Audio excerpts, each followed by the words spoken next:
আওয়ামী লীগ যখন ক্ষমতায় ছিল তখন স্টেট ডিপার্টমেন্ট এবং হোয়াইট হাউসে আওয়ামী লীগ সরকারের বিরুদ্ধে যত পরিমাণ অভিযোগ আর আগে তারা পেতেন তার 90% কম পাচ্ছেন এখন। অতএব আপনার বক্তৃতা থেকেই আমি জানি এবং আমাদের পক্ষ থেকেও বারবার বলা হচ্ছিল যে কেন আপনাদের পক্ষ থেকে বা বাংলাদেশের জনগণের পক্ষ থেকে এই 90% কম আসার কারণ কি? সেই আসলে কি বাংলাদেশে তাহলে এই অ্যাট্রোসিটি যেটা আমরা দেখতে পাচ্ছি প্রতিবাদ করছি সেটা কি ঘটছে না? যদি ঘটে তাহলে আপনারা কি প্রক্রিয়া নিচ্ছেন যাতে অভিযোগগুলো স্টেট ডিপার্টমেন্ট হোয়াইট হাউসে জমা হয়? আমি আমার তরফ থেকে যেই কাজগুলো করেছি সেটা বলতে পারি। এইটা যে ধরেন একটা পার্টিকুলার ভৌগোলিক এলাকা বেশ সেটা আমি বলতে পারি না। অর্থাৎ আপনি যদি আমাকে বলেন যে আপনি কি ওয়াশিংটন বেস কাজ করেছেন, নিউ ইয়র্ক বেস কাজ করেছেন, বলেছেন নট লাইক দ্যাট। এখনো পর্যন্ত আন্তর্জাতিক অপরাধ আদালতে প্লিজ সবাই একটু শুনুন। হ্যাঁ, এখনো পর্যন্ত আন্তর্জাতিক অপরাধ আদালতে 4টি অভিযোগ দায়ের করেছে। একটা মামলার অভিযোগকারী নিয়ে প্লেন্টিফ আমাদের নাহিদা আপা এখানে আছেন। প্রথম অভিযোগটা দায়ের করেছেন সিলেটের মাননীয় মেয়র জনাব আনোয়ারুজ্জামান চৌধুরী। এরপরে কানাডা থেকে এমডি হাসান উনি একটা অভিযোগ দায়ের করেন। এরপর টেক্সাস থেকে নাহিদা আপা একটা অভিযোগ দায়ের করেন, ওটারও আইনজীবী আমি ছিলাম। আর গোপালগঞ্জের গণহত্যা নিয়ে একটা অভিযোগ দায়ের করেন আমাদের অপু ভাই, তিনিও হিউস্টন। 4টি অভিযোগ দায়ের করেছে। অনেকে জিজ্ঞেস করেছেন যে এই অভিযোগ দায়ের করে কি লাভ হয়, এটা রিপার্কেশন কি? এগুলো প্রত্যেকটা হোল্ড আছে, মাথায় রাখবেন। আন্তর্জাতিক অপরাধ আদালত তৈরি হয়েছে ইন্টারন্যাশনাল ক্রাইমস এর বিচার করবার জন্য। আমাকে অনেকবার বলেছে যে এটা যদি পরে টার্ন ডাউন করে দেয় আরো অপমান হবে, এই হবে। আমি নেত্রীকে এই কথাগুলো বলেছিলাম। তিনি আমাকে পরিষ্কার ভাবে বলেছেন তোমাকে যা করতে বলেছি তা। কেন সেটা ব্যাখ্যা একদিন তিনি দিয়েছেন। আমি বলছি আপা একটু সমালোচনার মুখে পড়েছি। তিনি তখন বলেছেন যে আমি যখন আন্তর্জাতিক অপরাধ ট্রাইব্যুনাল বাংলাদেশে করলাম সমস্ত সুযোগ সুবিধা দিয়ে, তখন তো আমাকে বলছিল যে স্বচ্ছ না, নিরপেক্ষ না, আন্তর্জাতিক না, আওয়ামী লীগ। এই প্রত্যয় বা এই কনসেপ্টের বাইরে এখন পর্যন্ত কিছু আছে আমার এটা মনে হয় না। আচ্ছা, আপনি দেখেন আজকে এই যে তাজুলের আদালতের তাজুল, সে আজকে বলছে যে যদি আওয়ামী লীগ ফেরত আসে তাহলে আমাদের কোনো অস্তিত্ব থাকবে না। ফলে তারা বারবার একটা আহ্বান করছে যে সবাই ঐক্যবদ্ধ থাকেন, নিজেদের ভিতরে যুদ্ধ করবেন না। খেয়াল করে দেখেন যে বাংলাদেশ আওয়ামী লীগ যখন একটা মিছিল বের করে, যে মাঝখানে 20-25টা মিছিল বের হয়েছে আমাদের একই দিনে, অনেকগুলো বড় মিছিল হয়েছে। খেয়াল করে দেখেছেন ঠিক তার পরপরই ঐক্যমত্য কমিশন নামে কিছু জোকারদেরকে ডেকে একটা মিটিং করেছে। কারণটা কি? কারণটা হচ্ছে ভয় পেয়েছে ওরা। খেয়াল করে দেখবেন যে আমি জানি না আপনাদের অভিজ্ঞতা হয়েছে কিনা, কখনো যদি অন্ধকার ঘরে একা থাকেন কিংবা নিজের বাসায় একা থাকেন, নিজের ভেতর যখন ভয় হয় তখন নিজেই কিন্তু কথা বলতে থাকি আমরা, খালি ভয়টা কাটানোর জন্য খামাখাই চিৎকার করতে থাকি, এখানে কে এখানে কে, কিন্তু কারণ আমি ভয় পেয়েছি। আমি যখন আমার নিজের সাথেই কথা বলি আমার ভয়টা কেটে যায়, অন্ধকারটাকে তেমন একটা ভয় লাগে না। এরা এখন যেটা করছে এক ধরনের আতঙ্কের মধ্যে ওরা জীবন কাটাচ্ছে। এই বুঝি আওয়ামী লীগ এলো, এই বুঝি এমন কিছু হলো, কিংবা এই বুঝি আর্মি ক্ষমতা নিয়ে নিল, এই বুঝি ইন্ডিয়া এলো। আজকে দেখলাম আপনার পুলিশের একজন কমিশনার সাজ্জাদ আলী, সে বলছে যে তার খুব মুক্তিযুদ্ধ করার শখ ছিল, কিন্তু মুক্তিযুদ্ধের সময় তার বয়স অনেক কম ছিল। এখন সে মুক্তিযুদ্ধ করতে চায়, কিন্তু সেটা ইন্ডিয়ার বিরুদ্ধে করতে চায়। কেন ইন্ডিয়ার বিরুদ্ধে করতে চায়, কি কারণে করতে চায় আমরা জানি না, কিন্তু সে মুক্তিযুদ্ধ করতে চায়। এটা একটা দিক যে ভারত বিদ্বেষ বা হোয়াটএভার। কিন্তু যে প্রশ্নটা আমার কাছে মনে হয় করা প্রয়োজন সেটি হচ্ছে যে এখনকার সিচুয়েশনটা হচ্ছে আমার কাছে একেবারে সোজা সাপটা একটা সিচুয়েশন। এটি মুক্তিযুদ্ধের পক্ষে এবং বিপক্ষে, সিম্পল। আপনি আমি সমালোচনা করলে অনেক ধরনের সমালোচনা করতে পারি, অনেক কথা বলতে পারি, কেন হয়েছে, কি হয়েছে না হয়েছে। আমার মনে আছে গত বছর যখন আমি এই হোটেলটাতেই এসেছিলাম, আমাদের শ্রদ্ধেয় শামীম ভাইয়ের সাথে আমার দীর্ঘ কথা হয়েছে। শামীম ভাইয়ের সাথে সেদিনের আলোচনাটা আমার জন্য ছিল শখী। আমি ওই দিন আমার অনেকক্ষণ মন খারাপ ছিল এবং আমি অনেকবার ভেবেছি, আমার সাথে আমার চাচা ছিলেন, তাদের সাথে আমি শেয়ার করেছি। শামীম ভাই তার ওই দুঃখের কথা, কিছু কথা আমার সাথে শেয়ার করেছিলেন। আমি সেটা একটু বলি। সেটা হচ্ছে যে খেলাফত মজলিসের সাথে যখন আমাদের দল, খেলাফত মজলিসই দল হয়, যখন হেফাজত খেলাফত মজলিসের সাথে বাংলাদেশ আওয়ামী লীগ একটা চুক্তির মতো করেছিল। আমি আমরা কিন্তু এই ধরনের একটা ইনিশিয়েটিভ নেওয়া হয়েছিল। এটা শামীম ভাইকে অসম্ভব রকমের কষ্ট দিয়েছে, ভীষণ কষ্ট দিয়েছে। আমি তখন ভাবলাম যে কেন কষ্ট দিল। এর কারণ হলো বাংলাদেশ আওয়ামী লীগ একটা আদর্শের রাজনীতি করে। আদর্শের জায়গাটা হচ্ছে সে কোনো ধর্মকে বলবে না বা একটা ধর্মকে হেজিমনি ক্রিয়েট করতে দেবে না, আধিপত্যবাদ তৈরি করতে দেবে না। তার নিয়মটাই হচ্ছে প্রত্যেকটা ধর্ম সমান, কোন ধর্ম হেজিমনি ক্রিয়েট করে অন্য ধর্মের সাথে গোলযোগ তৈরি করবে না।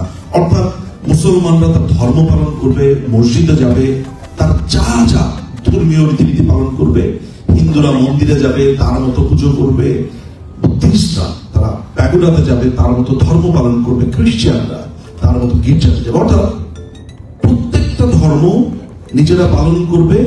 রাষ্ট্র কাউকে আলাদা করে বলবে না যে তুমি সবচেয়ে শ্রেষ্ঠ ধর্ম, তোমাকেই আমি সবচেয়ে বেশি সুযোগ সুবিধা দিচ্ছি। এটা হচ্ছে আওয়ামী লীগের ধর্ম। এই সামান্য একটা জিনিস, এটাকে বছরের পর বছর বলা হয়েছে আমরা হচ্ছে নাস্তিকের পার্টি, বলা হয়েছে না। তো আমার প্রশ্ন হচ্ছে, আমরা কি এই অসাম্প্রদায়িক যে চরিত্রটা, অর্থাৎ ধর্ম নিরপেক্ষ যে চরিত্রটা, এটাকে আমরা কখনো তুলে ধরতে পেরেছিলাম মানুষের কাছে? বলা হয়েছিল বাংলাদেশ আওয়ামী লীগ যখন ক্ষমতায় আসবে তখন মসজিদে উলুধ্বনি হবে। বলা হয়েছিল যে ভারতের কাছে দেশ বিক্রি করে দেওয়া হয়েছে। এত বছরের প্রোপাগান্ডা, 5ই আগস্টের পরে আজকে 15টা মাস চলে গেছে, একটা সিম্পল পয়েন্ট কেউ বের করতে পেরেছে যে ভারতের সাথে এই পার্টিকুলার চুক্তি হয়েছে যেটা দেশ বিরোধী? অনেক চেষ্টার পর যে শিশু উপদেষ্টা আসিফ মোহাম্মদ সজীব মিয়া মনে হয় নাম, সে একটা লিস্ট দিয়েছে সেদিন ফেসবুকে, দিয়ে বলছে আলহামদুলিল্লাহ ভারতের সাথে 10টি চুক্তি বাতিল করা হয়েছে। ঠিক তার কয়েক ঘন্টার মধ্যেই এই অবৈধ সরকারের আরেকটা উপদেষ্টা যেটা আছে, সে বলছে যে এই ধরনের কোনো ঘটনাই ঘটে নাই। আমি না ব্যাপারটাকে কিভাবে দেখার চেষ্টা করছি সেটা একটু বলি। সেটা হচ্ছে এই যে 26 লাখ ভারতীয় বাংলাদেশে চাকরি করে, মসজিদে উলুধ্বনি হবে, বাংলাদেশ রাষ্ট্র ইন্ডিয়ার কাছে বিক্রি হয়ে গেছে, এই প্রশ্নগুলো ওদের কাছে ক্রমাগত ভাবে গত 1 বছর ধরে মানুষ কিন্তু করছে। কি ভাই চুক্তি তো দেখাইলেন না, কি ভাই এখনো তো কিচ্ছু বের করে দেখাচ্ছেন না, বের করেন একটু বলেন কোথায় দেখাচ্ছেন। এই প্রেশারটাকে ইজ করবার জন্য সে ভেবেছিল এইটা একটু বলি। মানুষ আলহামদুলিল্লাহ আলহামদুলিল্লাহ বলা শুরু করেছে, সেখানে চমৎকার হয়েছে, অসাধারণ, ইনকিলাব জিন্দাবাদ, এগুলো বলা শুরু করেছিল না। মানুষ যখন হাটে হাড়ি ভেঙে দিয়েছে যে এই ধরনের কোনো চুক্তি হয়নি। আচ্ছা ওখানে লেখা আছে যে গঙ্গার চুক্তি বাদ দেওয়া হয়েছে। যে গঙ্গার চুক্তি যদি বাদ দেওয়া হয় তাহলে বাংলাদেশের কি হবে? পানি তো আসা হচ্ছে ভারত থেকে, বাংলাদেশ থেকে তো ভারতে পানি যাচ্ছে না। আমরা তো নিচু নিচু একটা দেশ, ভৌগোলিক ভাবে আমরা, তাই না? তো আমরা চুক্তি বাতিল করলে আমাদের কি থাকবে? 2 দিন আগে যখন এয়ারপোর্টে আগুন ধরলো, অবতরণ করতে হয়েছে ইন্ডিয়াতে। আমাদেরকে এত বছর ধরে বলা হয়েছে ভারত আমাদের কাছে সব নিয়ে গেছে। আমরা শেষ পর্যন্ত কি দেখলাম? 5 তারিখের পর আমরা দেখলাম যে ভারতের কলকাতা হয়ে আমরা আরএমজি মানে রেডিমেড গার্মেন্টস ইন্ডাস্ট্রি যেটা আমরা পাঠাই, সেখানে আমরা প্রতি বছর 4000 কোটি টাকা সাশ্রয় করি। আজকে যদি ভারত সৌদি আরব হতো তাহলে তাদের লাভটা অনেক মিষ্টি মনে হতো। এত সুন্দর একটা লাথি দিয়েছেন, এর কারণ হচ্ছে সে সৌদি আরব, তার মানে হচ্ছে পুরো ব্যাপারটা হিন্দু বিদ্বেষ। আমরা এখন পর্যন্ত বাংলাদেশ আওয়ামী লীগের এই যে এত প্রোপাগান্ডা আমাদের দিকে ধেয়ে এসেছে, আমরা কি ফাইট করতে পেরেছি? কিছুক্ষণ আগে একজন বক্তা বলেছেন, সরি নামটা মনে করতে পারছি না, যে অনলাইনে আমরা সোফার কি করেছি, আমাদের কাজ কি ছিল গত 16 বছর। আমাদের কাছে বরাবরই মনে হয়েছে আমরা জিতে গেছি, আমরা জয়ী হয়েছি, আমাদের আসলে কিছু করার নাই। আমরা 1 এপ্রিলে ইলিশ পান্তা খেয়েছি, আমরা পাঞ্জাবি পরে বের হয়েছি, মেয়েরা লাল বা সাদা শাড়ি পরেছে, আমরা লাল রঙের পাঞ্জাবি পরেছি, আমাদের ধারণা জয় বাংলা প্রতিষ্ঠিত হয়েছে। আমি এই কথাটা সব জায়গাতে বলি, there was an invisible country. সেই অদৃশ্য রাষ্ট্রটা কোথায় ছিল?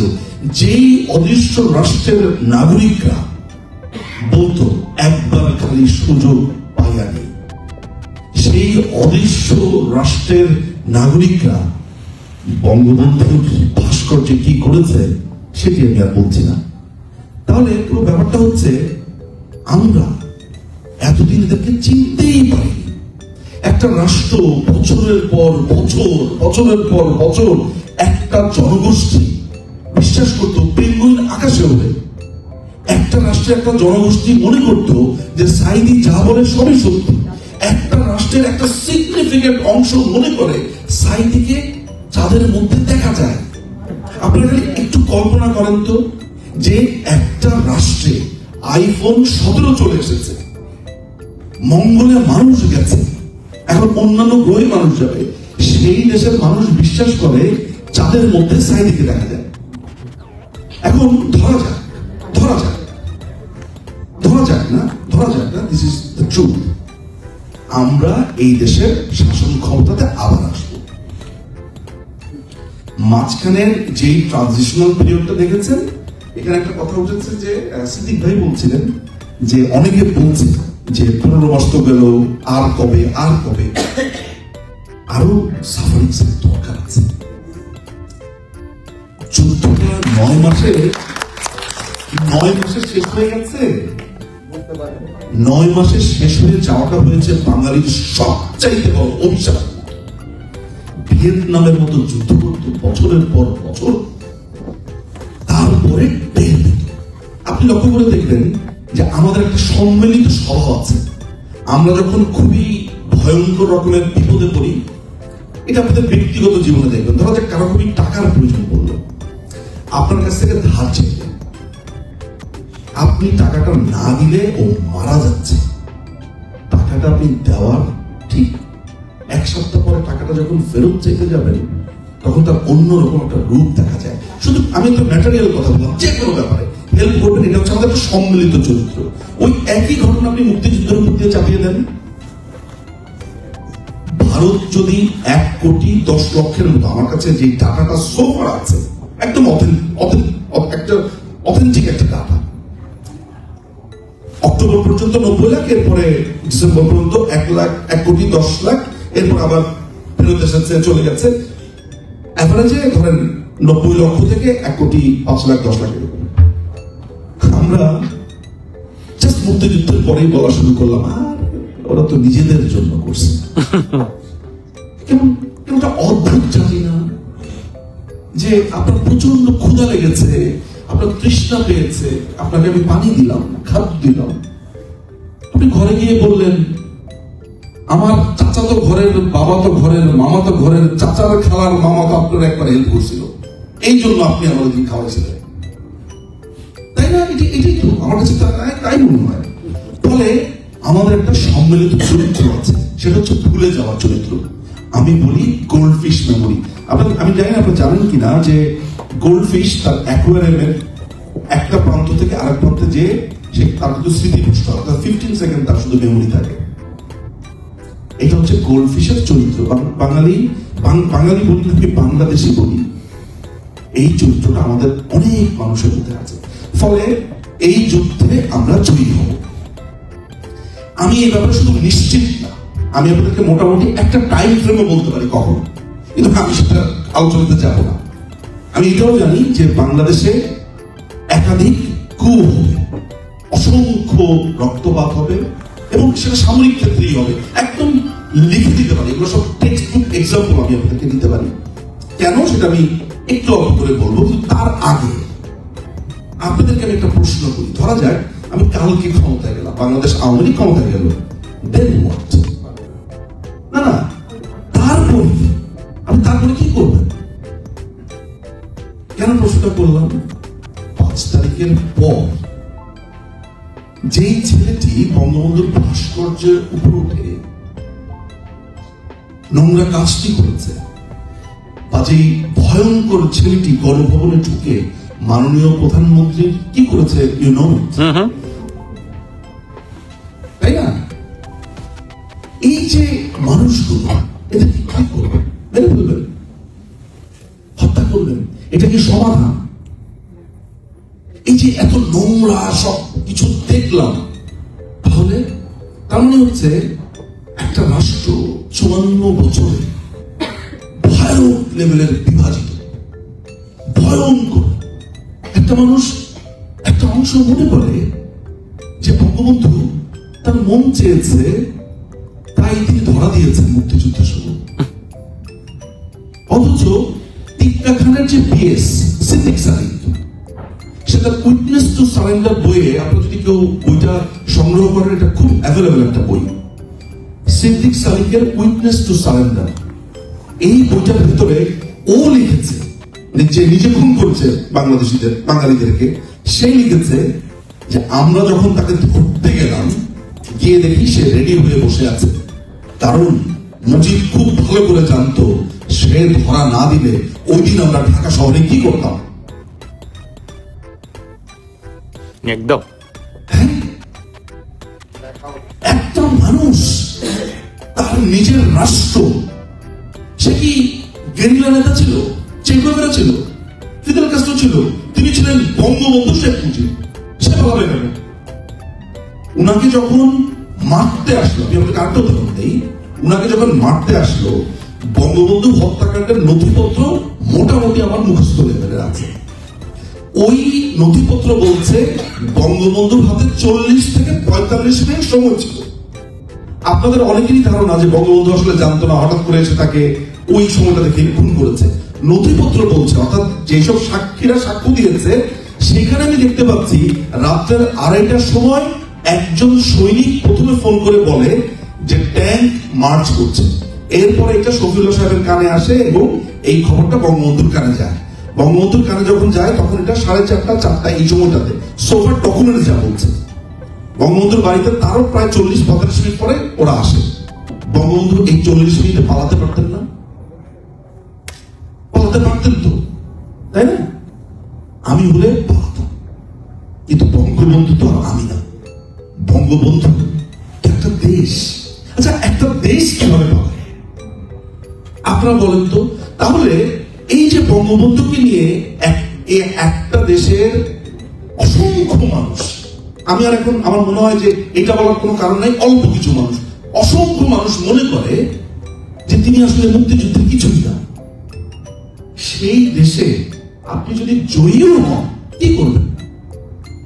মানে আপনার যদি মনে হয় যে আমি ক্ষমতায় যাই অনেক টাকা পয়সা কামাবো, সেইটা তাহলে ঠিক আছে, বা আমি ক্ষমতায় গেলে অনেক প্রতিশোধ দিব, তাহলেও ঠিক আছে, তাহলে আমার কিছু বলার নেই। কিন্তু আমি তো ভাই বাংলাদেশ আওয়ামী লীগ প্রতিশোধের জন্য ক্ষমতায় যেতে চাই না। এই দেশটাকে একটা স্টেটসম্যান দরকার, এই দেশটাকে এগিয়ে নিয়ে যাওয়ার জন্য, এই দেশটাকে সোনার বাংলা করার জন্য। এই তো বাংলাদেশ আওয়ামী লীগের লক্ষ্য। তাহলে আপনারা আমাকে বলেন যে এই যে একটা হিউজ মানুষ মনে করে মুক্তিযুদ্ধ হচ্ছে ভারত 2 ভাইকে ভাগ করে দিয়েছে, তাদের কি করবেন? আপনি কতজনকে আপনি মারবেন, জেলে পুরবেন? তাহলে আমার মনে হয় এটা ভাবার প্রয়োজন রয়েছে। এটা ভাবার জন্য কি প্রয়োজন? এটা ভাবার জন্য বাংলাদেশ আওয়ামী লীগকে গভীরভাবে তার রিসার্চের প্রয়োজন আছে। অর্থাৎ বাংলাদেশ আওয়ামী লীগের তাত্ত্বিক গুরু কারা, তাত্ত্বিক নেতা কারা? একসময় আমরা আব্দুল গফফার চৌধুরীকে দেখেছি, আরো মুরব্বীদেরকে দেখেছি,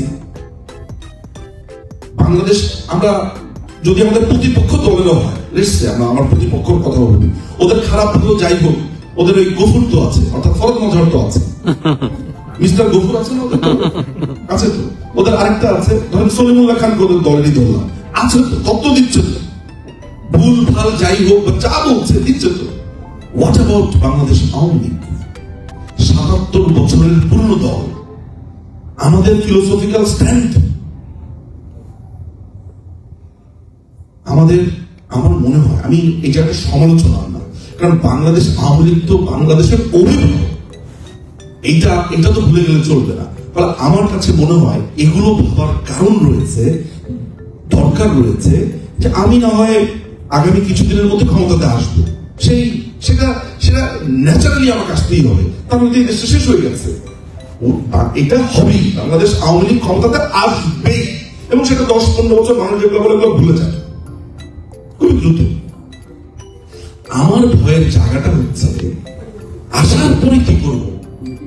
আমি তো আমার তো এখন মনে হয় যে আমরা যখন ক্ষমতায় আসবো, আমি যখন ঢাকাতে যাব, আমার তো আর কাউকে বিশ্বাস করতে পারবো না।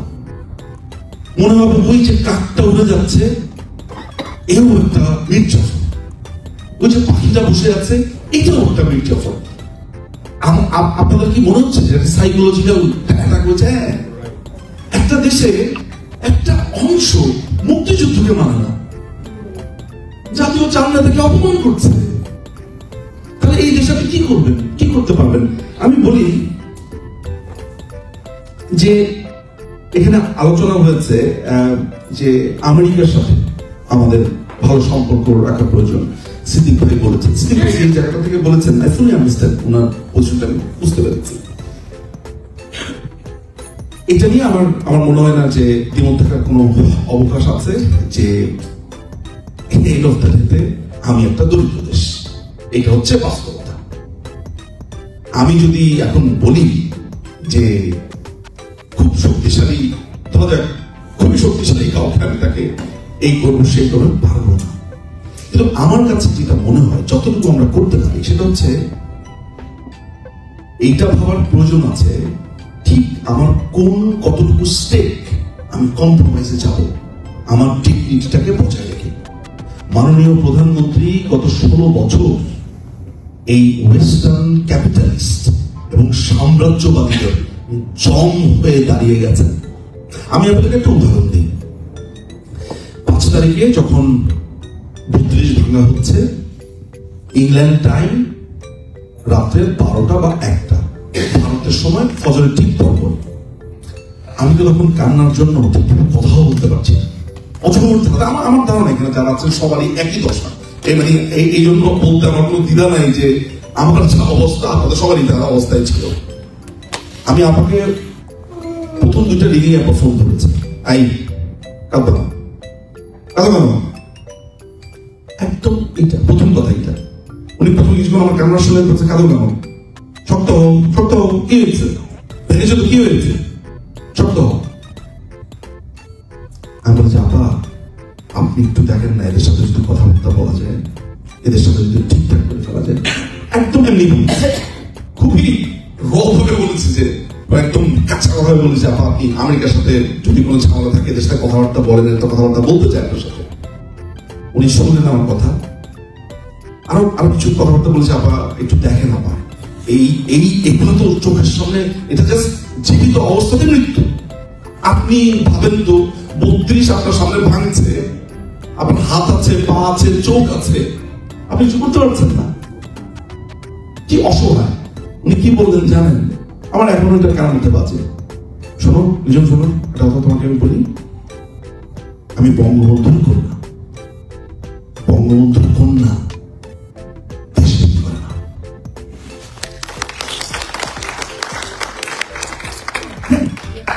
জয় বাংলা, জয় বাংলা, জয় বঙ্গবন্ধু।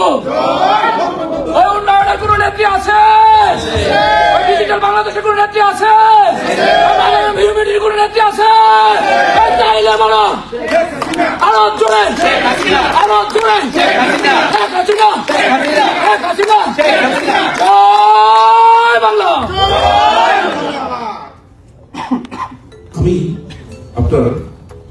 সোহেল তাজের এই ভয়ঙ্কর নোংরামগুলো আমার তো মনে আছে, বডি সোহেলের দিকে দেখে। তো একবার আমি ওনাকে বলেছি, আপা বডি সোহেল অমুক দিয়ে বেরোয়, কারণ ওনার সাথে তো আমরা দয়া করে ওনার নামে শেষে তাজ না বললে ভালো হয় আর কি। এটা ঠিক আসলে। তো ওই বডিকে বডি সোহেল এটা বলার পরে বলে বডি সোহেলকে।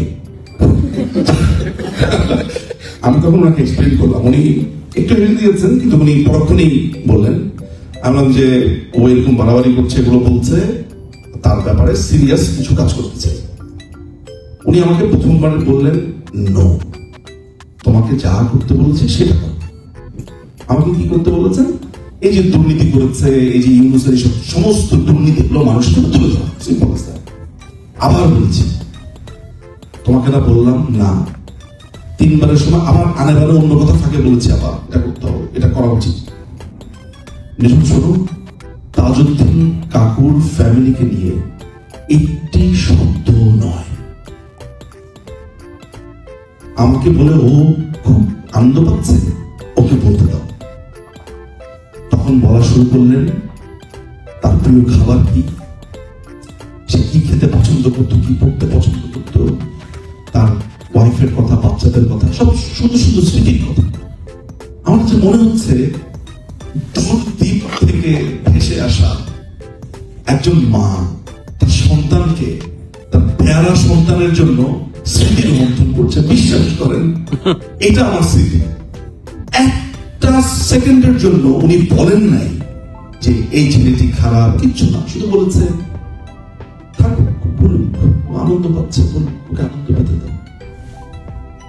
জাস্ট এইভাবে মলিন কণ্ঠে তাজউদ্দিন কাকুর ফ্যামিলিকে নিয়ে একটি শব্দ নয়। কেন এই কথাটা বলছি? এই কথাগুলো কেন বলছি জানেন? এই কারণে বলছি,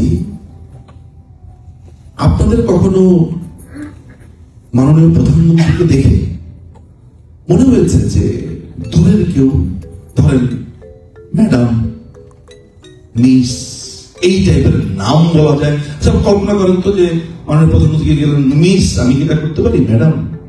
ম্যাডাম শুনলেই মনে হয় না যে কেমন একটা ফর্মাল ব্যাপার। আমরা মাননীয় প্রধানমন্ত্রীকে কি বলি? ছেলে পুরো সবাই বলি আপা। মনে হয় না যে আমার খালা বসে আছে পাশে, আমার মামি বসে আছে, আমার মার মতো। সেদিন একটা প্রোগ্রামে উঠে একজন বলছিলেন যে আমি কিভাবে আপনাকে ডাকবো আমি বুঝতে পারছি না, সম্পর্কে ফুপু ডাকার কথা বলে, আমাকে দাঁড়িয়ে রাখতে পারবো, সমস্যা নেই। মানে আমি যেটা বোঝানোর চেষ্টা করছি যে এমন একজন মানুষ আমাদের নেত্রী, এমন একজন মানুষ আমাদের নেতা। আমি না, আপনি দেখবেন এই যে অনেকে আমাকে বলে যে আপনি ওইখান থেকে এইখানে যান, এত কিছু করেন, নানান ধরনের অনেক অ্যাডজেক্টিভ দিয়ে কথাবার্তা বলেন না। আমার সত্যির জায়গাটা তো মাননীয় প্রধানমন্ত্রী। 24 ঘন্টার মধ্যে উনি মনে হয় 20 ঘন্টা 22 ঘন্টা কাজ করেন। অমুক গলির তস্য গলির একজন মানুষও তাকে ফোন করে ডিরেকশন দিতে পারে, এমন ভাবে তিনি তৃণমূলের সাথে মিশেছেন। কল্পনা করেন তো খালেদা জিয়ার কথা। আমি সমালোচনা করবো না, কিন্তু খালেদা জিয়াকে দেখলে তো মনে হয় দূরের দ্বীপের একজন এলিট, একজন মানুষ যাকে কাছে যাওয়া যায় না, ছোঁয়া যায় না, যার কাছে যেতে হলে অনেক প্রতিবন্ধকতা, মনে হয় না? তো আমাদের নেত্রী। ফলে আমার কাছে মনে হয় যে এই জায়গাটা আমি অ্যাড্রেস করতে চাই ফার্স্ট, যে আমাদের এখন যে অবস্থান, সেই অবস্থানে আমার কাছে অবধারিত মনে হয়, অভ্যুত্থান আমার কাছে অবধারিত মনে হয়। সিম্পল, আপনাকে গলা চাপিয়ে আপনাকে ইতিমধ্যে পাঞ্চ করে আপনাকে দেয়ালে ঝুলিয়ে রেখেছে। আপনি জয় বাংলা বলতে পারবেন না, আপনি বঙ্গবন্ধু শব্দটা বলতে পারবেন না, মুক্তিযুদ্ধ বলতে পারবেন না। আমি আমার একটা উদাহরণ আপনাকে দেই। 4 সপ্তাহ আগে আমি আমার ভাগ্নেকে পাঠিয়েছি বাংলাদেশের একটা প্রসিদ্ধ লাইব্রেরি থেকে বই আনবার জন্য। প্রায় 15টার মতো বই, সবগুলো বই হচ্ছে গণহত্যা, বীরাঙ্গনা, মুক্তিযুদ্ধ কেন্দ্রিক, আমার একটা গবেষণার জন্য বই। বেশ কিছু রেয়ার বই ওরা আমার জন্য জোগাড় করে রেখেছে। বইটা যখন আমার ভাগ্নেকে দিচ্ছে, আপনার র্যাপ করে দিচ্ছে, একেবারে একটা নিষিদ্ধ বই আগে আমরা পড়তাম, আমাকে তো পড়তে মনে হয়, তো নিষিদ্ধ বইয়ের মতো কুপন করে দিচ্ছে। কেন এভাবে দিচ্ছেন? কেন? সময় ভালো না, সবাই এখন এগুলো রাস্তাতে দেখলে ধরে নিয়ে যাবে। আমি কিন্তু আপনাদেরকে বাংলা বানাই গল্প বলছি না। নো, মজার ব্যাপার হচ্ছে বইগুলো আমি ঠিক ওই অবস্থাতেই পেয়েছি। আমার জন্য ইন্ডিয়াতে নিয়ে এসছে একজন, আমি যখন ইন্ডিয়াতে ছিলাম ওই ইন্ডিয়া থেকে আমি এগুলো পাশে ইংল্যান্ডে পাঠিয়েছি। তো এই হচ্ছে অবস্থা। তো এরকম একটা অবস্থাতে আপনার কাছে মনে হয় যে দেশের প্রায় 4 কোটি, আমি 4 কোটি বলবো না, বাংলাদেশ আওয়ামী লীগের সমর্থক প্লাস মুক্তিযুদ্ধের পক্ষেও সমর্থক, কিন্তু আওয়ামী লীগকে সরাসরি রাজনীতি করে না। যেমন ধরো একটা উদাহরণ দিই, যেই কবি সারাক্ষণ আওয়ামী লীগকে গালিগালাজ করে, আওয়ামী লীগের অসাম্প্রদায়িক চরিত্র হারিয়ে গেছে, আওয়ামী লীগ আর ভালো নাই, আওয়ামী লীগ তার মূল জায়গা থেকে হারিয়ে গেছে, অনেক ভাষণ দেয় না অনেকে, আওয়ামী লীগ আর আওয়ামী লীগ নাই, আওয়ামী লীগকে যে কারণে ভালোবাসতাম, এগুলো বলে তো অনেকে। ভোটটা কিন্তু শেষ পর্যন্ত সে কি আস্তে করে নৌকাতেই দিবে দেয়, এবং শেষ ভোটটা আওয়ামী লীগকেই রাখে। এইটা যদি বিবেচনা করি তাহলে আওয়ামী লীগের সমর্থক প্লাস এই টাইপের সমর্থক সবকিছু মিলিয়ে এই দেশটা একটা বড় অংশ মুক্তিযুদ্ধ, বঙ্গবন্ধু, আওয়ামী লীগ সমর্থন করে। আমাকে আপনারা এটা বোঝান যে 20 কোটি জনসাধারণের মধ্যে যদি এই সংখ্যা হয়, একদম আমি ধরেন 15 কোটি হচ্ছে ধরে রাখলাম মুক্তিযুদ্ধের বিপক্ষে, 5 কোটি মুক্তিযুদ্ধের পক্ষে, আপনি 5 কোটি মানুষকে আনরেস্ট করে দেশ চালাতে পারবেন? আমি চরমতম আওয়ামী বিরোধীকে আমি এই 1 বছরের মাথাতে বলতে শুনেছি, শালা করলাম কি? ওর মাথায় বাজ পড়েছে, কি করলাম? আমাদের পরাজিত হয়েছে নানানভাবে। আমরা আমাদের যে স্ট্রং জায়গাটা ছিল, অর্থাৎ শিক্ষিত মধ্যবিত্ত, এটা আমাদের একটা বড় স্ট্রং পয়েন্ট ছিল। আমরা এই শিক্ষিত মধ্যবিত্তরা আমাদের বিরুদ্ধে গেছে। কালচারাল সাইটে আমাদের একটা বড় ক্ষমতা ছিল, সেইখানেও আমরা বিচ্যুতি দেখেছি। আসার কথা হচ্ছে এই শিক্ষিত মধ্যবিত্তরা ফেরত এসেছে। আপনি যে টিভির মধ্যে দেখেন আগেই ভালো ছিলাম, ওই পর্যন্ত না। আমি নিঝুম মজুমদার শুধু এককভাবে আমার ইনবক্স যদি আপনাদেরকে দেখেন, আমার ফেসবুকের ইনবক্স, আমি গত মাস পর্যন্ত গুনেছি 26,000 আনরেড মেসেজ ছিল। উপর দিয়ে দেখা যায় ভাই এখন কি করব, যেগুলো পড়েছি সবখানি ভাই আমি কোনো আওয়ামী লীগ করি না, আমি একটা সাধারণ মানুষ, কিন্তু ভাই বঙ্গবন্ধুর এই অপমান আমি মাইনা নিতে পারতেছি না। আমি কি বোঝাতে পারলাম ব্যাপারটা? তার মানে আহমদ সফর ওই কথাটা এখনো প্রাসঙ্গিক। আওয়ামী লীগ হারলে সবাই একসাথে হারে, জিতলে সে একা জিতে। তাহলে এই দলটার তো একটা রেসপন্সিবিলিটি আছে। আমি আক্ষেপকে বলছি না যে এই দলের তাত্ত্বিককে, ফিলোসফারকে, রিসার্চারকে গত 1 বছরে কি প্রমাণ হয়েছে? 1 বছরে প্রমাণিত হয়েছে যে এই দলের মূল শক্তির জায়গা হচ্ছে তৃণমূল। আপনারা কারা এখানে যে বসে আছেন? আপনারা বলেন তো, আপনারা কয় টাকা পেয়েছেন আওয়ামী লীগ থেকে? আমি প্রত্যেককে আলাদা করে ইন্টারভিউ নিলে বুঝবো এরা প্রত্যেকে তাদের এলাকাতে অনেকে ঢুকতেই পারতো না, হাইব্রিডের যন্ত্রণাতে। আমি নিশ্চিত, আমি কথা বললেই এখন জানতে পারবো এই মানুষগুলো আবার এসছে, আবার এরকম দুঃখ পেলে আবার আসবে। আমার বাবাকে আমি জিজ্ঞেস করেছিলাম, এই 57 বছর ধরে আপনি এই আওয়ামী লীগের 10 পয়সা চাঁদা দেওয়া এই রিসিপ্ট রাখলেন কিভাবে? এত দরকার রিসিপ্ট। পূর্ব পাকিস্তান আওয়ামী লীগ 10 পয়সা লক্ষ্মীপুর জেলা। আমার বাবা নোয়াখালী আর শুদ্ধ ভাষার মাঝামাঝি একটা এক্সেন্টে কথা বলে, রাখি দিছি আরি,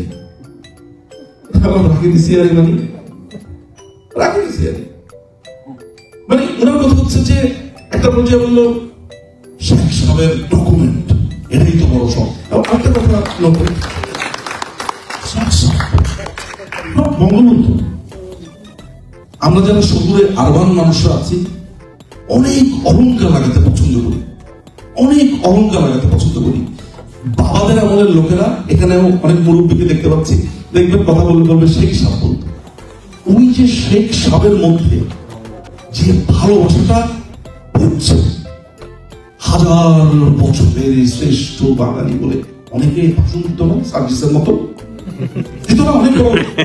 মুজিব তুমি আমার চেতনা। আমি তো চিন্তা করলাম মোস্তাক কবর থেকে উঠে এসে বলবে তুই অনেক সেরা রে।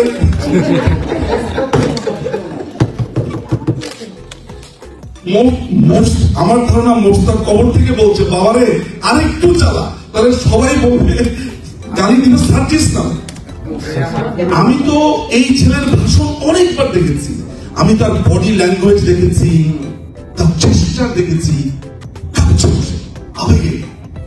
কে জানতো এই আবেগের পেছনে একটা খন্দকার মোস্তাক ঘুমাতো। শফিউল্লাহ সাহেবের বই পড়েছি, বঙ্গবন্ধুর বাবা যখন মারা যান, বলে যে একটা পর্যায়ে আমি ভেবেছিলাম যে মোস্তাকের বাবা মারা গেছে। মানে মোস্তাক এমন কান্না কেঁদেছে, মোস্তাকের বাবা বেড়েছে, বঙ্গবন্ধু নাকি ভুলে গেছে কার বাবা বলেছে। এই অনেকগুলো মিথ প্রচলিত আছে, বাট এই মিথের কথাটা আব্দুল গাফফার চৌধুরীও লিখেছেন। এল খতিব হু কিল্ড মুজিব এই বইটাও লিখেছেন। আবার শফিউল্লাহ সাহেব তার 15th অগাস্ট লিখেছেন। সো আমার কাছে যে জায়গাটাতে মনে হয় যে এইখানে আপনারা যারা আছেন, আমি তো এই পৃথিবীর বিভিন্ন দেশে যাচ্ছি ঘুরছি, আমার কোনো সংসার নাই, আমার ছেলে মেয়ে, আমার মেয়ে কোন ক্লাসে পড়ে এটা সেদিন জিজ্ঞেস আছে, ও যেন কোন ক্লাসে পড়ে সেদিন জানতে পারলাম ও 1-এ উঠেছে। না না, আমার এটা অপমানের, অনেক অপমানের ব্যাপার, কষ্টেরও ব্যাপার, কিন্তু আসলেই আমি ভুলে গেছি। এটা মানে এই না যে অনেক জায়গাতে দৌড়াচ্ছে, এটা বলতে চাই মানুষ তো ক্লান্ত হয়। এই নিরন্তর যে ছুটে চলাটা কেন? ছুটে চলাটা হচ্ছে আমার জীবনের একমাত্র পাথেয় হচ্ছে। ধরেন আমি এই আপনাদের এই মানুষের সমুদ্রের মধ্যে আমি আপনাদের সাথে একজন। আমি চাই কি এই যে দিনের পর দিন, আজকে ওয়াশিংটন, কালকে নিউ ইয়র্ক, পরশুদিন প্যারিস, ফ্রান্স, জেনেভা যাচ্ছি। কেন যাচ্ছি জানেন? এই যে আপনার সামনে বসে আছেন, চোখ দিয়ে আমাকে দেখছেন, আমি না আপনাদেরকে একটু গ্র্যাব করতে চাই। আমার কাছে মনে হয় আপনারা এক একজন এক একটা বিবিসি বা সিএনএন এরকম ক্ষমতা আপনাদের আছে। যদি একবার আপনাদের ভেতর থেকে ওই ক্ষমতাটা আমি আবিষ্কার করতে পারি, আমি ইজিলি এখান থেকে একজনকে চেরি পিক করতে পারি এবং আপনাদেরকে দেখা দিতে পারি আমার কথাটা সত্য। কয়েকটা প্রশ্ন করবো, আপনি লিখতে পারেন, বলতে পারেন, কানে শুনতে পারেন, সব যদি উত্তর ইয়েস হয় তাহলে সে নিজেই একটা চ্যানেল। এই যে এই মানুষটি বলছে যে আমার কোটি কোটি মানুষের কাছে আমি পৌঁছেছি, আমাদের শেখ সাহেব বলেছে আমাদের দস্তগীর ভাই, সিদ্দিক ভাই, আমাদের মুরব্বী মানুষ, ওনার এই আমার এই চিন্তা করেন এই যে কি করছেন। সেদিন দেখলাম নিউ ইয়র্কে 5 ঘন্টা ড্রাইভ করে ভাবিকে নিয়ে গেলে সাহায্য। খালি কল্পনা করেন না আমার এই আর ওনার এই চিন্তাগুলো আমি ভাবি কেমনি কি। সো আমার কাছে মনে হয় যেমন ধরেন আমরা একটা প্রোডাক্টিভ আলোচনা হওয়া প্রয়োজন। সেটা হচ্ছে আপনারা এখানে যারা আছেন, এখানে সাইফুল ভাই তো বললেন, তারপরে দীপু ভাই বললেন যে এই জায়গাটা একটা সত্যিকার ছিল, ষড়যন্ত্রের একটা মধ্যমণি জায়গা ছিল। এখন এই স্পার্কটা আপনারা ছড়িয়ে দেন। যেমন আপনাদের ঘরের সাথেই হচ্ছে হোয়াইট হাউস। গতকালকে আমি আর বাকি ভাই আলোচনা করছিলাম, এখানে 634 জন কংগ্রেসম্যান, সিনেটর। আচ্ছা, এখনো পর্যন্ত এই 634 জনকে সম্মিলিত ভাবে আপনারা কেউ ইমেল করেছেন? এই জন্য কজন আছে? ধরা যাক 40-45 জন বা 50 জন, তাই তো? ভাবেন, একবার খালি ভাবেন, 50টা মানুষ, কি নাম যেন, ওয়ার্নার মনে হয় এই এলাকায়, তাই না? খালি কল্পনা করেন, সকালবেলায় ভদ্রলোক ঘুম থেকে উঠে দেখলো এর কাছে 60টা ইমেল আসছে। 60টা ইমেল গেছে বাংলাদেশের পরিস্থিতি নিয়ে, তুমি কিছু বলো। এই লোক যদি একেবারে অশান্তিত না হয়, ও তার ওয়াইফের সাথেও তো গিয়ে বলবে যে এই আমাদের তো ভাই কিছু করার নাই, যাকে বলি ভাই সব তো নিয়ে গেছে, টাকা নাই। আমি না ওই টাকা খুঁজতে পারবো, টাকা দেন ফান্ড দেন, টাকা দেন ফান্ড দেন, আমার পক্ষে সম্ভব না, আপনার পক্ষেও সম্ভব না। আপনি তো ছ্যাঁচড়া যে গিয়া গিয়া টাকা খুঁজবেন। Then what you can do, chat GPT আছে, বাংলাতে গিয়া পরিস্থিতি লিখবেন, চ্যাট জিপিটিকে বাংলাতে লিখবেন। যদি বাংলাতে লিখতে না পারেন, ইংরেজিতে লিখতে না পারেন, তাহলে মুখে বলবেন, অডিও আছে। কিভাবে বলবেন একটা ডেমো দেই আপনাকে। ধরা যাক মুক্তিযোদ্ধাদেরকে ধরে নিয়ে গেছে বাংলাদেশে যারা লিবারেশন ওয়ার ফাইট করেছে, তারা একটি সেমিনার লিখেছিল। ইউনূস সরকারের লোকজন শুধু সেই সেমিনারের জন্য 10 জন লোককে গ্রেফতার করেছে। এই দেশে বাক স্বাধীনতা নাই। মিস্টার ওয়ার্নার, তুমি কি একটু এই ব্যাপারটাকে অ্যাড্রেস করবে? এই কথাটা যদি বলেন, চ্যাট জিপিটি আপনার জন্য ইংরেজিতে ডিয়ার স্যার তার লেখা পুরো সাজা দেবে। এবার এটা একটু কপি পেস্ট করেন। কপি পেস্টও যদি না করতে পারেন, তাহলে ইউটিউবে গিয়ে বলেন আমি কপি আর পেস্ট কেমনে করবো। তারপর আপনার একটা ইমেল খুলেন বা ইমেল যদি থাকে ওটা পাঠা দেন। বলতে তো পারবেন উত্তর প্রজন্মকে একটা ইমেল করছিলাম। আমি এখন যা বলছি এটা যদি এই প্রোগ্রামের পরে আড্ডার ফাঁকে আপনারা ভুলে যান, তাহলে আমাদের জয়টা দেরি হবে, কিন্তু জয়ী আমরা হবে, জয়ী আমরা হব। এইটা নিয়ে কোন রকমের আমার অন্তপক্ষে কোন রকমের নাই। বিশ্বাস করেন, আমি কত মানুষকে শামীম ভাইয়ের কথা কত জায়গাতে বলেছি জানেন। ওই গত বছর শামীম ভাইয়ের ওই টোন আমি এখনো পর্যন্ত বলতে পারি। A true army soldier, a true army soldier। কেন কষ্ট পেয়েছেন? কেন কষ্ট পেয়েছেন? উনি লেগে থাকতে পারতেন ঠিক আছে আমার এটা করেছে না, সেটা নীতি থেকে বিচ্যুত হয়নি। আমি যেই আওয়ামী লীগকে বিশ্বাস করেছিলাম এটা সে করতে পারে না, বাট এই মানুষটাকে এখন এখানে বসে আছে না কেন জানেন? তার তো সন্তান আসলে। আমি আমেরিকাতে এসে বুঝতে পেরেছি এখানে 4টা গ্রুপ আছে। আমি প্রথমে ধরতে পারিনি, পরে আমি বুঝলাম এখানে 4টা গ্রুপ। আরেকটু খুঁজলে 10টা গ্রুপ পাবো। যেখানেই যাই, প্যারিসে গেছি, গিয়ে দেখলাম 2টা গ্রুপ। জেনেভা যেখানে গেছি 2টা, 3টা, 4টা, 5টা, 6টা গ্রুপ। আমি না এগুলো শুনতেও চাই না, বুঝতেও চাই না। আমার একটাই কথা, গ্রুপ 100টা হোক তাতে কিছুই আসে যায় না। কথা হচ্ছে আমার সন্তান নদীতে ডুবে যাচ্ছে, বাঁচাবেন নাকি বাঁচাবেন না? আপনি সিদ্দিক সাহেবের গ্রুপের লোক আর অমুক সাহেব বিসিডি গ্রুপের লোক, দুইজনের কপালেই মৃত্যু আছে। প্রতিপক্ষ এইটা বলবে না যে আপনাদের 2 গ্রুপ, ঠিক আছে একজনকে মারি আরেকজনকে মারি না, মারবে দুজন। কি দুজন একই যাত্রাতে আছেন। তার মানে হচ্ছে আমার সন্তান ডুবে যাচ্ছে, আমরা না মারামারি করবো, অনেক মারামারি করবো। সিদ্দিক গ্রুপের সাথে এবিসিডি গ্রুপের মারামারি, এক্স-ওয়াই-জেড-এর সাথে এলএমএফ গ্রুপের মারামারি, অনেক কিছু করবো। আর শুধু এই মুহূর্তটাতে একটু হাতে হাত ধরে আমরা শুধু বলি লেটস গো।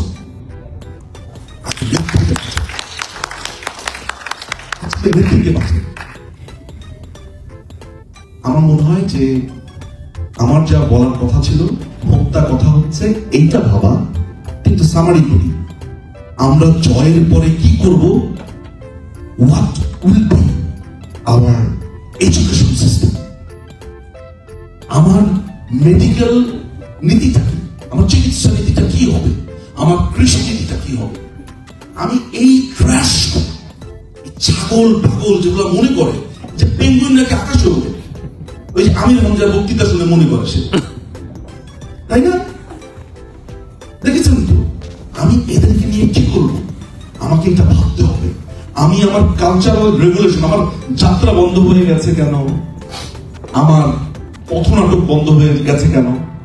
আমি কিন্তু ওয়াজের বিরোধিতা করি না। অনেকে দেখি ওয়াজ নিয়ে বলে, আমার কথা হচ্ছে যে ধর্মীয় কালচার, ধর্মীয় একটা অংশ, ধর্মীয় কথা আমরা শুনতে আসবে। কিন্তু আমি যখন ওই ওয়াজের মধ্যে বলি রাশ্মিকা মান্ডানারে চেনো, তখন আমার প্রশাসন কি করে? এখানে একটা তুই কোরআনের তেলাওয়াতের সময় রাশ্মিকা মান্ডানার কথা বলছ কেন, বা তুই পলিটিক্যাল কথা বলছ কেন? কোরআন শরীফে লেখা আছে। তার মানে আমি কন্ট্রোল করতে পারি। ফলে নেক্সট আমার পলিসি কি হবে আমি সেটা ভাববো। এটা হচ্ছে 1 নাম্বার। 2 নাম্বার হচ্ছে আপনি কি করবেন আজকে রাত্রে সিদ্ধান্ত নেন। আপনি ট্যাগ করতে পারেন না, তাহলে আপনার ছেলেকে ডাকতেন, মেয়েকে ডাকতেন, মারে আমার এই যে একটু ইমেলটা লিখে দিত, আমি আমার লোকাল কংগ্রেসম্যান এটা পাঠা দিই। আজকে রাত্রে কি করবেন একটু দেখেন না রেজাল্টটা কি হয়। এইটা 3 নাম্বার হচ্ছে যে আমেরিকান যে শক্তির বলয়ের কথা বলছি, যে সাম্রাজ্যবাদীদের বিরুদ্ধে নেত্রীর সংগ্রাম, এইটার সাথে কম্প্রোমাইজ কেমনে বা কিভাবে ব্যালেন্স, সেটা আওয়ামী লীগের নেতৃবৃন্দরা বুঝবে। আমি আর ওইটাতে না, কিন্তু আমার কাছে যেটা মনে হচ্ছে শেষ, আমার বক্তব্যের শেষ অংশটা, আমি বাংলাদেশটাকে কিভাবে দেখতে চাই। ডিজিটাল বাংলাদেশ হয়েছে, আমাদের ডিজিটাল বাংলাদেশ করে পাড়া দিয়ে আমাদেরকেই কাবু করার চেষ্টা করেছে। কিন্তু আমি নিজেকে পরাজিত মনে করি না। ইতিহাসের সঠিক রাস্তাতে থাকতে পারার মতো আনন্দ আর নাই। আমি শুধু বিশ্বাস না, আমি জানি আমি ইতিহাসের সঠিক দলটাকে চুজ করেছি। আমি বাংলাদেশ আওয়ামী লীগকে চুজ করেছি শুধু বংশানুক্রমিক ভাবে না, আমি পড়াশোনা করে চুজ করেছি। This is my dog. This is my team. This is my ideology. এই বাংলাদেশটাকে এখন দেখতে চাই ম্যাজিক্যাল বাংলাদেশ। আমরা বাংলাদেশের মানুষকে ভবিষ্যতে একটা ট্রু সেন্স অফ কান্ট্রি দিতে চাই। একজন কৃষক সে ফসল ফলাবে, আমি এই দেশটাকে ভিআইপি করতে চাই। মধ্যপ্রাচ্যে যে মানুষটা লাঠি উষ্টা খেয়ে বাথরুম পরিষ্কার করছে, ও আমার দেশের ভিআইপি হবে। ও ঢুকবে ভিআইপি গেটে, ওকে আমি সর্বোচ্চ সম্মান দিতে চাই। আমি এই সেন্স দিতে চাই যে আপনিও পার্লামেন্টে যেতে পারেন একজন কৃষক, একজন যিনি রিক্সা চালান। ওই মামা যাবি না, এই কালচারটা তৈরি করতে চাই যাতে যাবেন। অর্থাৎ রেসপেক্টেড কালচার। এই রেসপেক্ট উঠে গেছে বলে এই বেয়াদব গুলোকে আপনি এরকম দেখছেন। আমার বাবা বলতেন, হিডাই কত মানুষ করলাম। আপনার দোষকের নিচে 4-5টা বেদ থাকতো আমাদের জন্য। তখন মনে করতাম কি ভয়ঙ্কর লোকটা। এখন বুঝতাম শাসন জরুরি ছিল। আমাদের সময় এক ধরনের কালচার ছিল, এই শাসন উঠে গেছে, বেয়াদব হয়েছে এক একটা।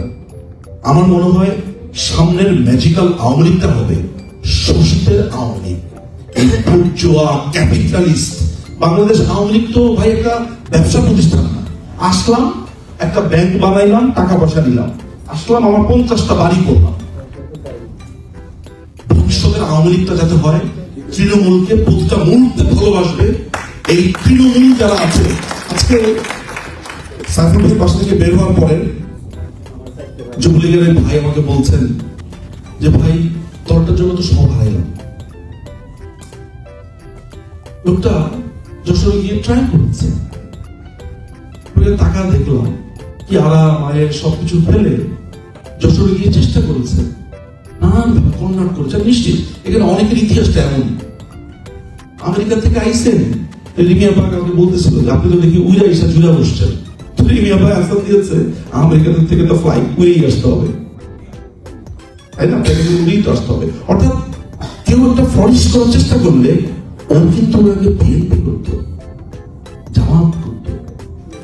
এই মুহূর্তে যারা ফাইট দিচ্ছে, আমরা যেন ভুলে না যাই এই ম্যাজিক্যাল আওয়ামী লীগ করার রাস্তাতে আমার মনে হয় আমাদের চিন্তা ভাবনা করা দরকার। এবং আপনারা আপনাদের এই শক্তির কথাটা আরেকবার আন্দাজ করেন, আপনারা কি করবেন? ওই যে ওই ভাই কি চমৎকার ইংরেজিতে বক্তৃতা দিয়ে গেলেন। আমি নিশ্চিত যে আপনি আগামী 15 দিনে 50টি ইমেল পাঠাবেন। আপনি ইংরেজিতে কথা বলতে পারেন, তাহলে ইংরেজিতে ব্লগ বানান না কেন? কে শুনবে না? আমরা সবাই শুনবো। আপনার কথা আজকে একজন শুনবে, আপনার ভিউ একটা হলে একটা ভিউ হলে একটা view, but you have to do your duty.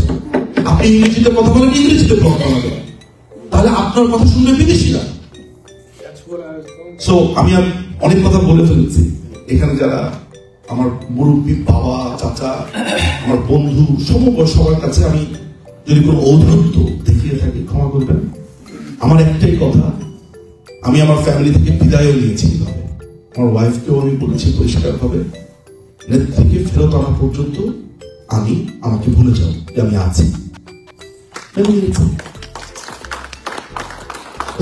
আমাকে বলেছে যে তোমাকে আমি লিখতে দিয়েছি, তুমি লেখো, আমি এগুলোতে ঝামেলা করি না।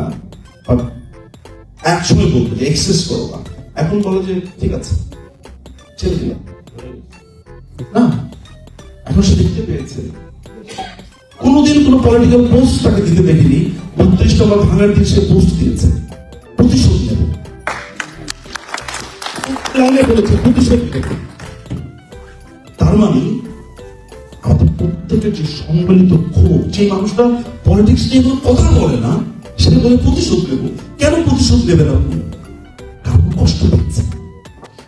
এই কষ্টটা মাথায় রাখবেন, 32 ভুলে যাবেন না। জয় বাংলা, জয় বাংলাদেশ, বাংলাদেশ। ব্যারিস্টার নিজম মজুমদার, আপনার কাছে দ্য ভয়েসের পক্ষ থেকে আমি দুটি প্রশ্ন করতে চাই, যদি অনুমতি দেন। সভাপতির অনুমতি চাচ্ছি উনাকে প্রশ্ন করার জন্য। আমি the voice news, Washington base English পত্রিকা, তার সম্পাদক আমি আপনার কাছে আপনার বক্তৃতা মনোযোগ দিয়ে শুনছিলাম। আপনার বক্তৃতা থেকে আমি 3টি জিস্ট নিজে সংগ্রহ করলাম। প্রথমটা হলো তাত্ত্বিক গুরু আওয়ামী লীগের। এই মুহূর্তে এই কথাটা কিন্তু আপনি শেষ করেননি যে আওয়ামী লীগের তাত্ত্বিক গুরু আছে কিনা। ব্যারিস্টার নিজম মজুমদার কি ভবিষ্যতের তাত্ত্বিক গুরু হিসাবে নিজকে দেখছেন কিনা, এটা হলো আমার প্রথম প্রশ্ন। আর দ্বিতীয় প্রশ্নটা ছিল যে পরাশক্তি যে কাজগুলো করে রেজিম চেঞ্জের, তার সাথে যুদ্ধ করে পারা যায় না, কিন্তু ওয়াশিংটন ডিসিতে গত 14 মাসে যে রাজনৈতিক শক্তি বাংলাদেশের প্রধানতম নয়, একমাত্র শক্তি যে রাজনৈতিক শক্তি যেটা আপনার বক্তৃতায় আপনি ব্যাখ্যা করেছেন যে বাংলাদেশ হেরে যায় যখন আওয়ামী লীগ হেরে যায়, সেই আওয়ামী লীগের পক্ষ থেকে এই রাষ্ট্রের ডিসির সাথে কতগুলো কাজে আপনারা বা রাজনৈতিক শক্তি ইতিমধ্যে কাজ করেছেন, যদি করে থাকেন তার একটা সংক্ষিপ্ত উদাহরণ যদি আপনি দেন। আর লাস্ট প্রশ্নটা হলো যেটা আপনি বলছেন যে আমি স্টেট ডিপার্টমেন্ট থেকে রিপোর্ট অনুসারে বলতে পারি যে আওয়ামী লীগ যখন ক্ষমতায় ছিল তখন যে পরিমাণ অভিযোগ আসতো আওয়ামী লীগের বিরুদ্ধে, তার 90% কম এখন অভিযোগপত্র দাখিল করা হয়, যেটা আপনি অনুরোধ করেছেন সবাইকে। সেটা নিয়ে আরো কোনো উদ্যোগ আপনারা নেবেন কিনা? ধন্যবাদ আপনাকে। ব্যাপার হচ্ছে যে আমি রোমের একটা ঘটনা বলি। ছাত্রলীগের একটা ছেলে, সে আমাকে জিজ্ঞেস করেছে, ভাই আপনার পলিটিক্যাল অ্যাম্বিশন? আমরা চা খেতে পারবো পরে, আমরা অনেকটু গল্প করি। ভাই আসলে যিনি অত্যন্ত অত্যন্ত সুস্বাদু কফি বানাচ্ছেন, সামনে চলে আসেন। আচ্ছা, আমাকে একজন প্রশ্ন করেছেন আপনার পলিটিক্যাল অ্যাম্বিশন। আমি অ্যাম্বিশনের কথা বলেছি। আমি ভবিষ্যতে এই দলের কাছে কয়েকটা জিনিস চাই। সেটা হচ্ছে, এক, তৃণমূলকে নেতারা কিভাবে চুরি করছে এইটা ঘুরে দেখার জন্য বাংলাদেশ আওয়ামী লীগের একটা সেল দরকার। তৃণমূল কর্মীকে কেউ যদি কষ্ট দেয়, তাকে দলের ক্যাপিটাল পানিশমেন্ট দেওয়া হোক, এই ধরনের সুপারিশ থাকবে না। আমি সেই দলটাতে থাকতে চাই। ঘুরে ঘুরে ঘুরে ঘুরে বাংলাদেশের আনাচে কানাচে কাদা মারিয়ে পানি মারিয়ে আমি ঘরে ঘরে ঘরে ঘরে যেতে চাই, তৃণমূল কেমন আছে এটা জানার জন্য, নাম্বার 1। নাম্বার 2 হচ্ছে পাইপলাইন তৈরি করতে চাই। কেমন পাইপলাইন? ধরা যাক 10 বছর মেয়াদী তরুণ যারা আছে তাদের একটা পাইলট প্রজেক্টের মতো, একদম স্বেচ্ছায়, টাকা পয়সার দরকার নেই, ছাত্রলীগের ছেলেদেরকে মেনলি টার্গেট করা, এদেরকে ধরে ধরে দলের ইতিহাস কিভাবে অ্যান্সার করতে হয়, কিভাবে ডিবেট করতে হয়, এটা একটা গ্রুপ করে এদেরকে শেখানো, নেত্রীকে যাতে বলতে পারে বাবা এই 50 জন তৈরি হয়েছে আপনার এমপি হওয়ার জন্য। 2, 3 ফিলোসফিক্যাল পজিশন ব্যাখ্যা করা। আমি জানি না সেই জায়গাটা আমি কখনো যেতে পারবো কিনা। আমি পড়তে পছন্দ করি, আমার জানতে ভালো লাগে, ভবিষ্যৎ আমাকে বলে দিবে যে আসলে এগুলো তো খুবই, ধরেন এই টাইটেল গুলো তো ধরেন খুবই ইনট্যাঞ্জিবল, আপনি তাত্ত্বিক গুলো কিনা এটা সময় আপনাকে বলে দেয়। আসলে আমার খুব ইচ্ছা বাংলাদেশ আওয়ামী লীগের ইন্টেলেকচুয়াল সাহিত্যে আজীবন কাজ করতে। সব যদি এমপি মন্ত্রী হয় তাহলে দলের বুদ্ধিবৃত্তিক কাজ করবে কেন? ঠিক কাজ করবে সবাই। আমার জীবনে খুব শখ, এখন যেমন বুদ্ধিবৃত্তিক চর্চাটা জারি আছে, এটা কন্টিনিউ প্লাস আরো যত ফোর্সে করা যায় একটুকু কর। দ্বিতীয় প্রশ্ন যেটা, না অমন কোন শক্তি বলের সাথে কথা হয়নি, আমি খুব ভালো জানিও না। আর 3 নম্বর যে প্রশ্নটা আরেকবার একটু, তৃতীয়টা ছিল যে আজকে আমিও অভিযোগ দিলাম তাদের কাছে, ভবিষ্যতে এই প্রত্যেক টাকাকে রেফারেন্স হিসেবে বের করবো, এখন তুমি কি করেছো। স্টেটসম্যান, কেন তিনি স্টেটসম্যান এবার বুঝেছেন? সুদূর পরিকল্পনা। এক্স্যাক্টলি। ফলে ওইভাবে অভিযোগগুলো করেছি। এই যে কিছুদিন আগে আমরা, আপনার নিশ্চয়ই জানবেন যে জাতিসংঘ একটা হিউম্যান রাইটস একটা রিপোর্ট দিয়েছে 114 পাতা। আমাদের একটা হিউজ দল 185 পাতার রিবাটাল তৈরি করেছে। আর বিভিন্ন সংস্থা যেমন প্রেস এক্সপ্রেস, এখানে জাকির ভাই আছে, তারপরে শেখ মুবিন, তারপরে হাবিবে মিল্লাত, ওনারা অনেকগুলো রিসার্চ করেছে। এরকম 305 পাতা ডকুমেন্টেশন জমা দিয়েছি ওই 185 পাতার সাথে, টোটাল 500 পেজ। আমি নাম বলবো না, ওয়াশিংটনেরই এক দাদা ভাই, তিনি আমাদেরকে সাহায্য করবেন 5টা জায়গাতে আমরা পৌঁছাবো, সেটা করার চেষ্টা করছি। আমাদের সবাই হেল্প করছে। সো আজকে অলরেডি আমার কথা হয়ে গেছে।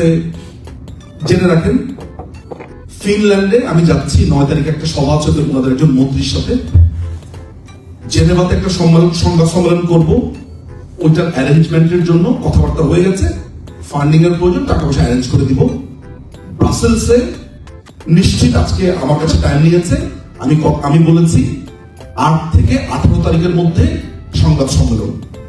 আর ইংল্যান্ডে আমি ফেরার পর সংবাদ সম্মেলন হবে। তাহলে কি হলো, লন্ডনে একটা সংবাদ সম্মেলন হচ্ছে এই রিবাটালটা নিয়ে, জেনেভাতে হবে, ব্রাসেলসে হবে, এই 3টা জায়গাতে নিশ্চিতভাবে হচ্ছে। আমি চেষ্টা করব কলকাতার সাংবাদিকদেরকে নিয়ে সেখানে একটা গ্র্যান্ড প্রোগ্রাম করার জন্য। ওইটা একটা হিউজ বাজ হবে, যেহেতু কলকাতার সাংবাদিকদের সাথে আমার অসম্ভব রকম একটা বন্ধুত্বপূর্ণ সম্পর্ক আছে এবং সবাই হেল্প করতে উদ্গ্রীব, যত মিডিয়া আছে সেখানে একটা বড়সড় প্রোগ্রাম করতে পারবো। সো এই ব্যাপারগুলো আপনাদের সাহায্য চাই। কিরকম সাহায্য চাই? ধরা যাক আমি উকিল মানুষ, আমি রিপোর্ট লিখেছি, তো আপনি আপনার ফেসবুক একটু শেয়ার করুন, যেমন একটা রিপোর্ট করা হয়েছে, জাস্ট শেয়ার, 2টা লাইক আপনাকে দিল, তাতে কি আসে যায়? করেছেন তো শেয়ার। এই যে আজকে রাত্রে গিয়ে যদি দেখি একটা গুরুত্বপূর্ণ লেখা, আপনার এখানে সবাই শেয়ার দিয়ে বসে আছেন, দেখেন তো আপনার একটা লাইক দিলে আবার অন্য একজনের পোস্টে এটা দেখা যাবে। So this is how it works. এভাবে আমরা কাজ করছি। Thank you so much, thank you so much.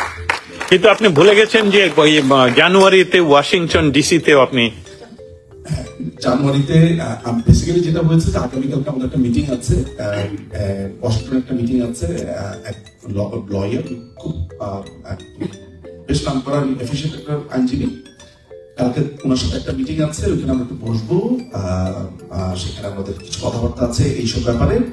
আর জানুয়ারিতে আশা করছি যে আপনারা একটা গ্র্যান্ড প্রোগ্রাম এখানে করতে পারবেন, শুধুমাত্র যাতে সবাই তো এখানে থাকবেনই আমাদের কমিউনিটি, প্লাস হচ্ছে যে বিদেশি সাংবাদিক,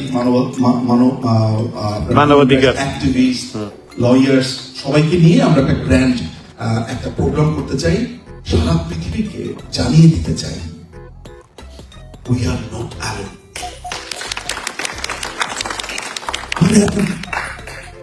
আপনি একবার খালি বাসায় গিয়ে ভাববেন, আপনার তিনটে সন্তানকে ফেলে এসেছেন, আপনার কিছুক্ষণ আগে আপনার চোখে পানিও চলে এসেছিল, এই যে আপনার শোক মর্নিং, এই যে আপনি শোকগ্রস্ত একজন জননী, এটাকে তো আপনি ঘরের মধ্যে আটকে রাখলে হবে না, আপনার